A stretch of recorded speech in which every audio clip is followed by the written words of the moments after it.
할렐루야. 오늘도 이 거룩하고 복된 주일 장마 속에서도 이른 아침에 주의 전에 나와서 예배하는 모든 성도님들에게 하나님의 은혜와 복이 충만하시기를 주님의 이름으로 축원합니다. 스바냐라는 이름의 뜻이 오늘 말씀의 제목입니다. 여호와는 숨겨주신다. 이것이 스바냐서 전체의 주제이기도 합니다. 여호와는 숨겨주신다.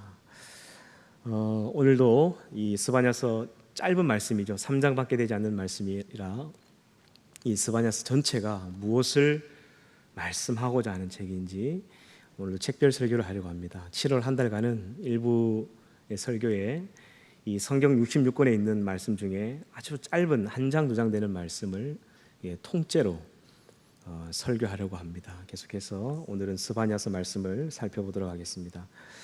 스바냐는 좀 특별한 사람이었죠. 대부분의 선지자들이 평민 출신이 많았습니다. 미가는 모레셋 농촌 출신이고 아모스는 드고아의 뽕나무를 키우던 농부였습니다. 그런데 선지자들이 이런 일반인이나 평민들만 있었던 건 아닙니다. 그는 왕족이었죠. 왕의 가문의 자녀였습니다. 가만히 있어도 평안한 삶이 충분히 보장되는 그런 사람이었죠. 그런데 하나님께서 그를 선지자로 부르셨습니다. 우리 1장 1절을 한번 펴보시기 바랍니다. 1장 1절입니다.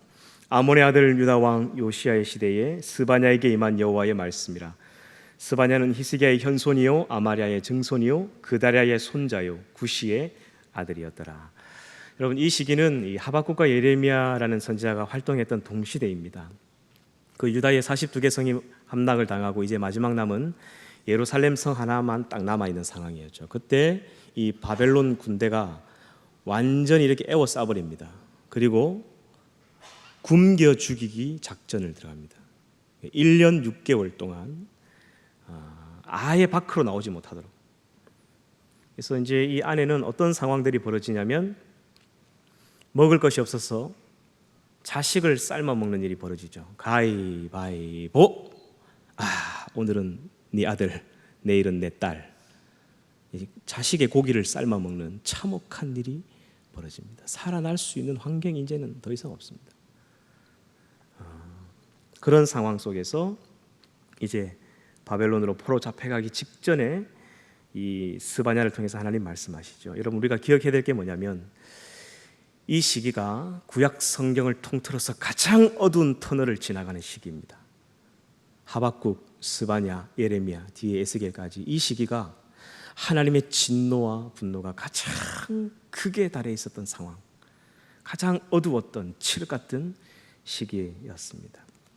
바벨론이라는 긴 칼을 준비해 놓으시고 자기의 첫사랑, 자기의 딸 같은 이스라엘을 칼과 기근과 연병으로 하나님이 죽이시는 이 참혹한 모습을 그대로 기록하고 있는 말씀이 이 말씀이죠.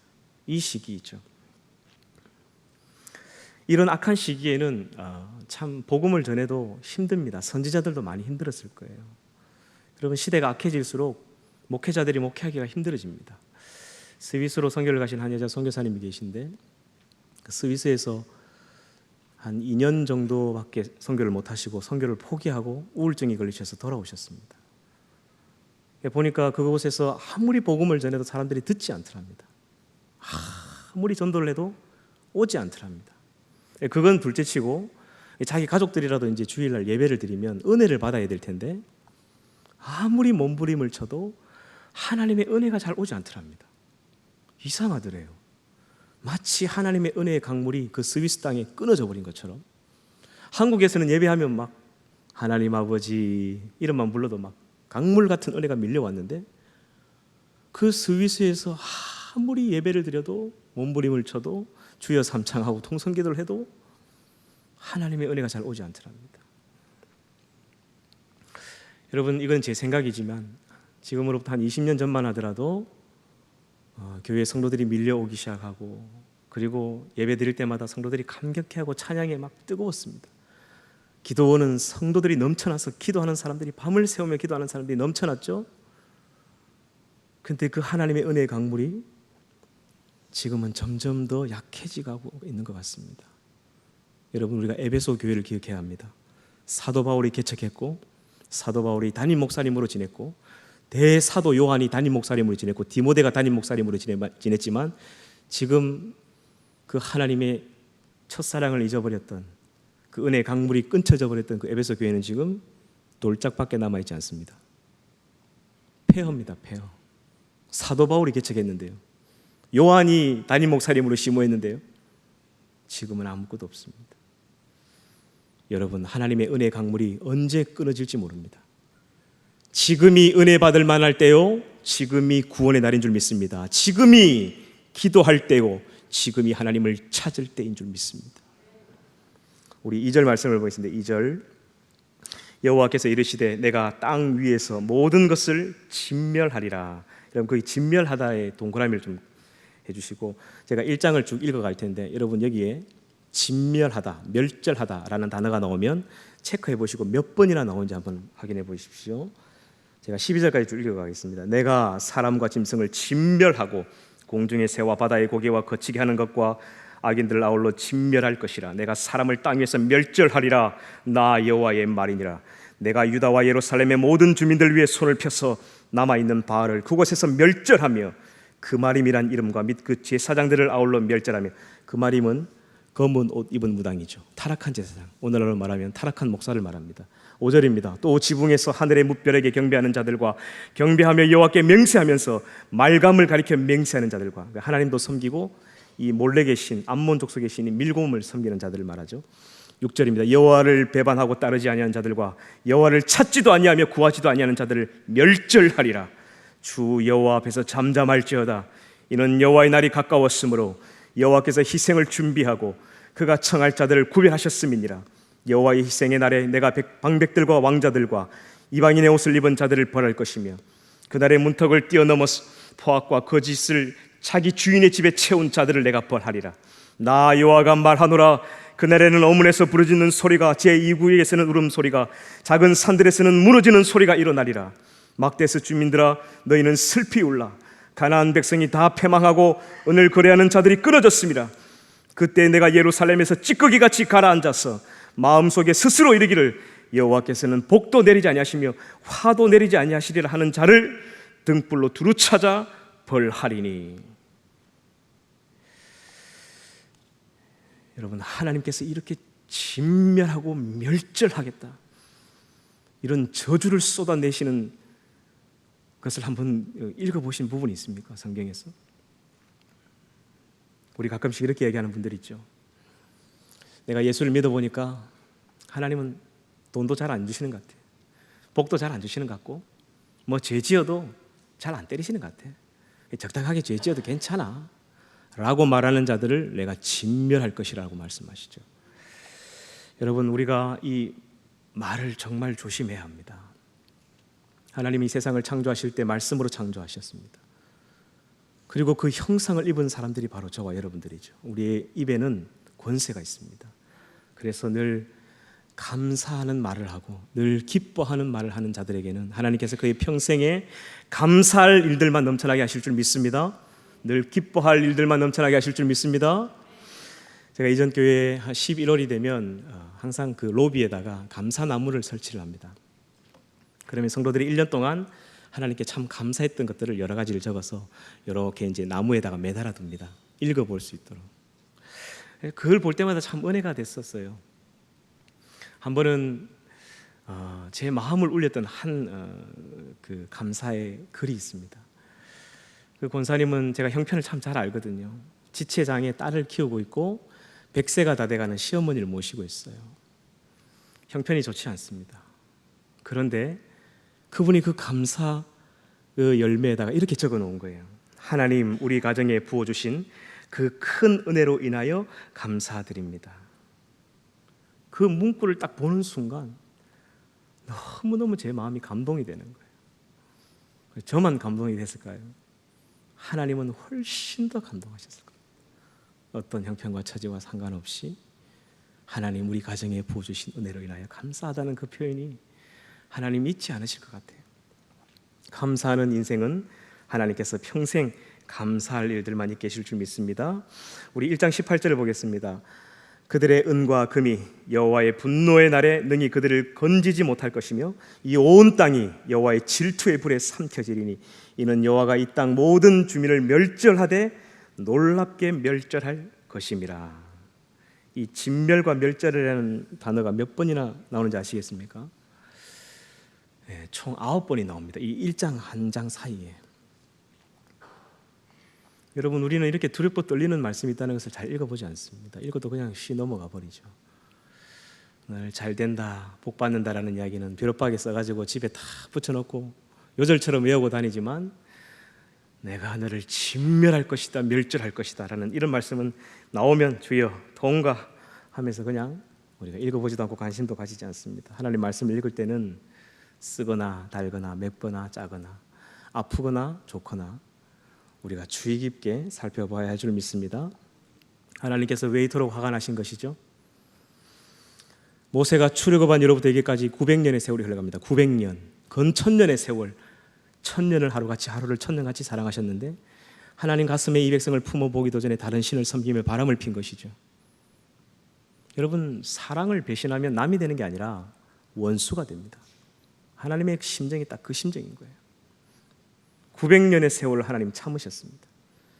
이제는 더 이상 하나님도 견딜 수가 없어서 내가 이 백성을 끝내겠다라는 이야기를 하고 계시는데, 그래도 또 미련이 남으셔서 2장으로 넘어가면 내가 할 말이 있으니까 좀 모여봐라, 내 이야기 좀 들어봐라, 야야. 하나님이 이렇게 이야기하고 계신 거예요.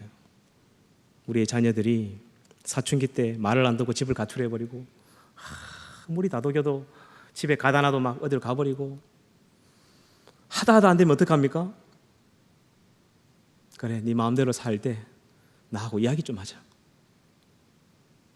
내가 너를 어릴 때부터 키우고 여기까지 오게 한 것, 이것만은 내가 사실이 아니냐, 내가 너를 사랑한 것만은 사실이 아니냐, 이런 심정으로 아들하고 이야기하는데 자식이 아빠, 나 언제 사랑했는데? 엄마, 어떻게 사랑했는데? 이렇게 여러분들에게 비수가 꽂히는 말을 한다면 마음이 어떠시겠습니까? 이스라엘 백성이 딱 그렇게 하고 있는 거예요. 그래서 하나님이 2장 1절에 3절에 보면 이렇게 말씀하십니다. 수치를 모르는 백성아, 모일지어다, 모일지어다. 명령이 시행되어 날이 겨같이 지나가기 전, 여호와의 진노가 너에게 내리기 전, 여호와의 분노의 날이 너에게 이르기 전에 그리할지어다. 여호와의 규례를 지키는 세상의 모든 겸손한 자들아, 너희는 여호와를 찾으며 공의와 겸손을 구하라. 너희가 혹시 여호와의 분노의 날에 숨김을 얻으리라. 자기의 첫사랑인 예루살렘 그 이스라엘 백성을 칼과 기근과 연병으로 치시는데 하나님께서 마지막으로 또 기회를 주시는 거예요. 지금 동서남북이 막혀서 이제 살아날 수 있는 길이 전혀 없습니다. 성 안에 먹을 것이 다 떨어졌고 숨 쉴 공간이 없습니다. 하지만 이런 상황이라도 내가 숨겨주겠다. 어떤 사람들은 이 2장 3절에 나오는 이 세 가지를 지키는 사람을 어떠한 환난 속에서도 내가 그들만은 내가 숨겨주겠다. 츠파니아 후, 야훼는 숨겨주신다 라는 말씀을 하고 있는 것입니다. 이 세 가지가 뭐냐면, 첫 번째가 하나님의 말씀을 지키는 겸손한 자들입니다. 여러분, 겸손이 무엇이죠? 겸손은 하나님의 규례를 지키는 자를 겸손한 자들이다 라고 말씀합니다. 한마디로 하나님의 말씀을 읽고 배우고 지키는 자들이죠. 그럼 교만한 사람은 어떤 사람이겠습니까? 아, 나 다 안다, 나 하나님 말씀 안다. 읽어보지도 않고 배우지도 않고 그리고 실천하지도 않는 사람들이겠죠. 하나님의 말씀이 없이도 내가 내 힘으로 살아갈 수 있다라고 생각하는 사람은 교만한 사람들입니다. 하지만 반대로 하나님의 말씀을 지키며 배우며 그 말씀을 따라 실천하는 사람을 하나님은 겸손한 사람이다 라고 말씀하고 있죠. 여러분, 우리가 학교에 가서 공부를 잘하는 학생이 있습니다. 그 공부를 잘하는 학생이 선생님, 저는 아직 부족합니다, 좀 더 열심히 하겠습니다 라고 말하는 건 겸손이죠. 근데 공부를 지지리도 못하는 애가 선생님, 저는 아직 부족합니다, 공부를 많이 됩니다, 이거는 사실이죠.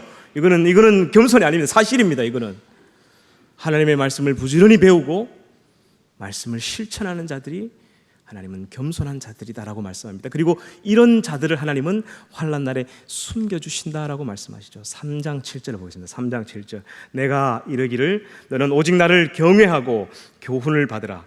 그리하면 내가 형벌을 내리고 정하기는 하였지만 너의 거처가 끊어지지 아니하리라 하였으나. 하나님의 교훈을 받으라라고 말씀하고 있죠. 두 번째는 뭐냐면 여호와를 찾는 자들입니다. 여러분, 하나님께서는 자기를 찾는 자들에게 상 주시는 분이시죠. 지난주도 말씀드렸지만 하나님은 숨어 계시면서 하나님을 찾는지 찾지 않는지 지켜보고 계십니다. 그리고 우리의 눈에는 보이지 않지만 하나님은 우리가 우리가 눈을 뜨며 생활하는 하루의 모든 순간과 곳곳에 하나님을 찾을 수 있는 흔적들을 심겨두셨습니다. 예를 들어보면 이 사과 같은 걸 먹을 때 참 사과가 예쁘죠, 그죠?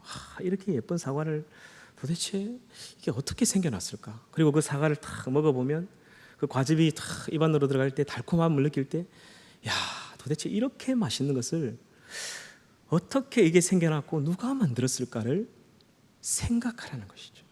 근데 사과를 먹으면서 이것이 하나님이 내게 주신 것이라고는 아무도 생각하지 않습니다. 이 더운 여름날에 수박이라는 이 맛있는 과일을 먹으면서 도대체 이것을 누가 만들었을까? 어떻게 이게 이 세상에 나타났을까를 하나님은 생각할 수 있도록, 찾을 수 있도록 숨겨두셨습니다. 근데 아무도 그런 것을 생각하지 않죠.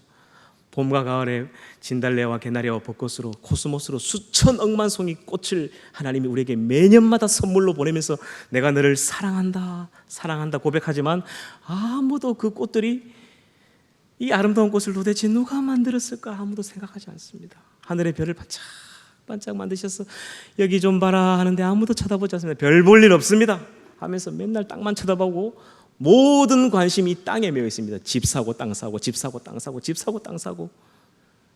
이게 우리의 인생이죠. 아무도 하나님을 찾지 않습니다. 찾는 자도 없고 구하는 자도 없고 다 함께 치우쳐서 무익한 자가 되었다라고 하나님께서 탄식하셨죠. 성경은 찾으라라고 말씀합니다. 그런 자들은 여호와의 분노의 날에 하나님께서 숨겨주신다라고 말씀합니다. 할렐루야. 마지막 세 번째는 거짓말하지 않는 자들입니다. 공의를 행하는 자들은 하나님께서 환난 날에 숨겨주신다고 말하죠. 여호와의 규례를 지키는 세상의 모든 겸손한 자들아, 너희는 여호와를 찾으며 공의와 겸손을 구하라라고 말씀합니다. 하나님은 세상이 두려워서 세상 앞에 무릎 꿇는 자들이 아니라 하나님을 경외하고 하나님을 두려워하며 하나님 앞에 무릎 꿇는 자들을 좋아합니다. 회사의 사장이 두려워서 회사의 사장 앞에 무릎 꿇는 자들이 아니라 그 사장 위에 계신 하나님을 두려워하는 자들을 하나님 기뻐하십니다. 어떤 형편과 처지에서도 하나님 앞에 정직하게 행하는 자들을 하나님은 동서남북이 막혀서 솟아날 길이 없는 이 환난 속에서도 오늘 이 말씀에 보면 지켜주신다라고 말씀하시죠. 하나님이 어떤 방법으로 이스라엘 백성들을 지켜주셨습니까? 무시무시한 호랑이가 마을로 내려와서 사람들을 막 물어뜯어 죽일 때 이 마을에 갔다가 저 마을에 갔다가 옆 마을에 가서 호랑이가 막 사람들을 뜯어 물어 죽일 때 제일 안전한 곳이 어딜까요? 호랑이가 막 날릴 때 제일 안전한 곳이 어딜까요? 호랑이 굴이 제일 안전합니다. 하나님께서 그 하나님을 끝까지 경외하고 하나님을 찾았고 하나님 말씀과 규례를 지키는 겸손한 자들을 그 호랑이 입속으로, 굴 속으로, 바벨론으로 하나님께서 다 숨겨서 옮겨두십니다. 거기서 70년을 보내는 동안 4,600명이 거기 갔지만 다시 돌아올 때는 49,000명 하나님께서 딱 10배로 부흥시키기 위해서 돌아오게 합니다. 이게 포로 생활인가요? 포로 생활 중에 어떻게 그렇게 인구가 많이 불어나나요? 하나님께서 이 바벨론의 나라가 온 세계를 두드려 패고 마치 막 자기 정복하고 그물과 투망으로 사람들을 잡을 때 제일 안전한 바벨론으로 하나님께서 딱 숨겨두신 거예요. 어떤 자들을 하나님 앞에 정직하고 세상을 두려워하지 않는 자들, 그 바벨론 군대를 두려워하지 않고 그 위에 계신 하나님을 두려워하는 자들, 동서남북이 막혀서 숨 쉴 곳이 없어도 위에 계신 하나님을 볼 수 있는 눈을 가진 자들, 그런 자들을 하나님께서 숨겨두신 것입니다. 3장 12절에서 13절을 우리 같이 한번 읽어보겠습니다. 3장 12절에서 13절 시작. 내가 권고하고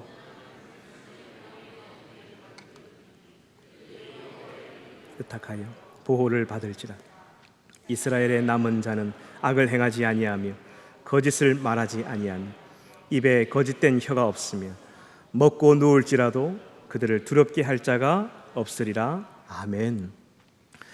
여러분, 우리 여기 계신 우리 남자 집사님들, 장로님들은 군 생활을 아마 다 해보셨을 겁니다. 참 주일마다 교회 가는 것이 처음 이제 군대 들어가면 이등병 때는 너무너무 무섭습니다. 이제 위에 있는 고참이 신앙생활을 잘 하는 사람이면 편안하게 갈 수 있지만 갈 때마다 두드려 맞고 갈 때마다 욕을 듣고 주일 아침만 되면 막 기도가 나옵니다. 하나님, 오늘은 제발 예배 가는 그 시간에 고참이 이런저런 일 안 시키게 해달라고 막 기도가 됩니다. 막 가지 마라 해도 좀 갔다 와서 두드려 맞을 각오를 하고 갔다 오면 하나님께서 참 그날은 또 그 고참의 마음을 편안하게 해주셔서 그렇게 넘어간 때가 많았었어요. 제가 군생활 할 때 지금도 참 기억에 나는 장면이 있는데, 제가 한 병장 이제 거의 제대를 한 4, 5개월 앞두고 있었던 시기였습니다. 설과 명절이 되면 군대는 이제 체육대회도 하고 막 콘서트도 하고 이 다양한 행사를 많이 합니다. 근데 이제 저희 소대에 이제 바로 위에 있는 소대장님이 이번 그 이제 부대 행사를 총책임을 맡으셨어요. 그래서 이제 체육대회는 뭐 매년 하는 것처럼 하면 되는데 콘서트를 해야 되는데 뭐 연예인들을 초청하려니까 너무 비싼 거예요. 그래서 그냥 교회에 있는 밴드가 있지 않습니까? 찬양팀 늘 있으니까 제가 그때 이제 찬양팀을 담당하고 있었는데 저보고 네가 좀 이번에 그 저기 부대원들 앞에서 좀 콘서트를 준비해라 해서 막 그때 이제 군대에 가면 제일 좋아하는 노래들 있지 않습니까? 그런 막 가요들, 유행가들 이게 좀 준비해가지고 한 1시간 정도 모든 이제 부대 병장들 그 4개 중대가 있었는데 한 연병장에 다 모이면 한 1,200명 정도 됐습니다. 1,200명. 그래서 이제 추석 당일 저녁이었습니다. 당일날 저녁에 이제 행사가 있었습니다. 그래서 이제 그 행사를 위해서 이제 막 이제 그 아무튼 악기를 할 수 있는 애들이 교회 다니는 애들밖에 없어요. 그래서 이제 애들 데리고 막 노래를 이제 준비하고 있었는데 추석 당일 아침에 제가 막사 밖에서 딱 서 있는데 그 저희 연병장이 요 아래 있었습니다. 그 운동장이라고 하죠. 그 연병장 아래 이제 큰 이제 사열대가 있습니다. 사열대가 있는데 아이고 거기에서 제사를 지내는 거예요. 거의 저희 이제 저희 28사단 그 대대장님이 신실한 불교 신자여 가지고 추석 때 이제 그 연병장 진열대 앞에서 자기 밑에 있는 모든 이제 그 사병들을 제외하고 이제 직급 있는 사람들 다 불러가지고 거기에서 제사를 지내는 겁니다. 돼지머리 딱 갖다 놓고. 근데 거기 뒤에 서 있는 사람들 중에 교회를 신실하게 다니던 간부들, 하사들 굉장히 많았습니다. 뒤에 다 서 있는데 대대장이 딱 근절하고 막 손짓하니까 한 명씩 해서 그 절을 하는 거예요. 그래서 제가 제 마음속으로 하나님 믿음을 지키게 해주십시오. 저기 있는 우리 소대장님 예수 잘 믿는 사람이었거든요. 제발 절 안 하게 해주세요. 막 속으로 기도가 나오는데 아니나 다를까 한 명도 예외 없이 거의 전부 다 절을 다 하는 거예요. 딱 그걸 보는 순간 제 속에서 막 이 분노가 치밀어 오르는 거예요. 어떻게 저럴 수가 있나. 그래가지고 제가 어떻게 했냐면 복수를 해야 되겠다 하는 마음을 먹고 제 밴드 애들 다 불렀습니다. 찬양팀 다 불렀죠. 오늘 아침에 이런 일이 있었다. 오늘 저녁에 우리가 저기서 콘서트를 하기로 했는데 내가 바꾸겠다. 찬양 집회로 바꾸겠다. 저기서 우리 회개 기도를 해야 되겠다. 그래서 이제 그동안 준비해왔던 모든 그 가요는 다 접어두고 이제 찬양 집회를 1시간을 준비했습니다. 찬양 집회. 그래서 나 따라올 사람 따라온나, 뭐 이거 하고 나서 징계 받더라도 나 따라올 사람 따라온나 하니까 얘네들이 또 막 의협심이 불타가지고 바보처럼 저만 믿고 따라오는 거예요. 사실 좀 많이 무서웠습니다. 그러나 말할 거는 이제 저녁 시간이 돼가지고 이제 한 1,200명의 모든 장병들이 다 사열해서 모였습니다. 그래서 이제 어떤 가요가 나올 거라고 이제 기대하고 하는데, 시작부터 예수 우리 왕이여 이곳에 오셔서, 이 찬양을 딱 시작했습니다. 그리고 중간중간에 막 통성기도 하고 막 회개기도 하고, 그러니까 이제 저한테 그걸 책임을 맡겼던 사람들이 뛰어 올라오는 거예요. 지금 뭐 하냐고, 왜 이런 걸 하냐고. 그러나 말할 거나 막 그냥 했습니다. 그렇게 하는데 어느 순간 딱 시간이 지나니까 앉아있는 애들도, 그 연병장에 있는 사람들도 하나둘씩 그냥 이제 막 듣다가 포기하는 거예요. 어차피 1시간 동안 여기 꼼짝만 앉아 있어야 되는 거예요. 그 제일 뒤에 대대장이 앉아 있었습니다. 그 절했던, 제사 지냈던 대대장도 저 뒤에 잘 앉아 있었습니다. 1시간 동안 막 기도하고 통성기도 하고 막 찬양하는데, 그 맞은편에 축구 골대가 있었거든요. 축구 골대가. 한 찬양 집회를 중간쯤 지나가는데 그 축구 골대 위로 강렬한 하나님의 빛이, 막 환한 하나님의 얼굴이 보이는 거예요. 너무 기뻐하는 이게 환상인지 막 그 강렬한 빛과 함께 하나님이 너무 기뻐하는 게 보이는 거예요. 그 집회하면서 얼마나 울었는지 모릅니다. 끝나고 나서 이제 저는 이제 영창 가거나 모든 책임을 지고 이제 저는 이제 징계를 받을 줄 알았습니다. 이제 군장 메고 이제 막 한 3박 4일 동안 이제 계속 징계를 받을 줄 알았는데 한마디도 안 하시더라고요. 그날 그 자리에서 절했던, 예수 잘 믿었던 간부들이 하나같이 와서 고맙다, 그리고 미안하다, 이런 이야기를 하더라고요. 하나님께서 그런 환난 속에서도 믿음을 지키고 하나님의 마음을 기쁘시게 하니까 하나님께서 영창은 안 보내시더라고요. 눈총은 받았지만 그런 일들이 있었습니다. 하나님이 이런 자들을 기뻐하시는 것 같아요. 3장 17절 보면, 3장 17절, 너의 하나님 여호와가 너의 가운데 계시니 그는 구원을 베푸실 전능자이시라. 그가 너로 말미암아 기쁨을 이기지 못하시며 너를 잠잠히 사랑하시며 너로 말미암아 즐거이 부르며 기뻐하시리라 하리라. 그 19절입니다. 그때 내가 너를 괴롭게 하는 자를 다 벌하고 저는 자를 구원하며 쫓겨난 자를 모으며 온 세상에서 수욕받는 자에게 칭찬과 명성을 얻게 하리라. 내가 그때 너희를 이끌고 그때 너희를 모을지라. 내가 너희 목전에서 너희의 사로잡힘을 돌이킬 때에 너희에게 천하 만민 가운데서 명성과 칭찬을 얻게 하리라. 여호와의 말이니라. 아멘. 여러분, 이제 말씀을 맺겠습니다. 우리가 양식을 아닌 것을 위해 은을 달아주지 말며 배부르게 하지 못할 것을 위해서 헛수고하지 말아야 합니다. 하나님, 어떤 형편과 처지와 상관없이 하나님의 율례와 계명과 말씀을 지키는 겸손한 자들이 되시길 바랍니다. 그리고 환난 날에 하나님을 찾으시는 분이 되시길 바랍니다. 그리고 그 하나님 앞에 세상을 두려워하지 말고 정직과 공의를 행하여서 하나님께서 명성과 칭찬으로 우리에게 은혜 베풀어 주시는 그 복을 누리며 살아가시는 저와 여러분들에게를 축복합니다. 기도하겠습니다. 하나님 아버지, 동서남북이 막혀서 살 수 없는 상황 속에서도 마지막까지 하나님을 붙들고 말씀을 지켜 살고 공의를 행했던 그 4,600명을 하나님은 남겨두셨고, 그들을 바벨론으로 다시금 옮기셔서 보호하셨으며 그들로 다시금 고국으로 돌이키실 때에 더 많은 백성들로 하나님은 다시금 돌아오게 하셔서 천하 만민이 칭찬과 명성을 얻게 하는 영광을 주셨습니다. 하나님, 우리도 힘들고 어려운 삶을 살아가지만 어떤 환난 속에서도 숨겨주시는 하나님의 은혜를 누리며 살게 하시고, 모든 사람들이 어려움과 힘든 속에 있지만 하나님의 선하신 손길이 날마다 우리 성도님들 가정에 넘쳐나서 날마다 쉴만한 물가로 푸른 초장으로 하나님 주신 평탄한 인생을 살아갈 수 있는 우리 모든 성도님들 되게 하여 주시옵소서. 예수님의 이름으로 기도드리옵나이다. 아멘.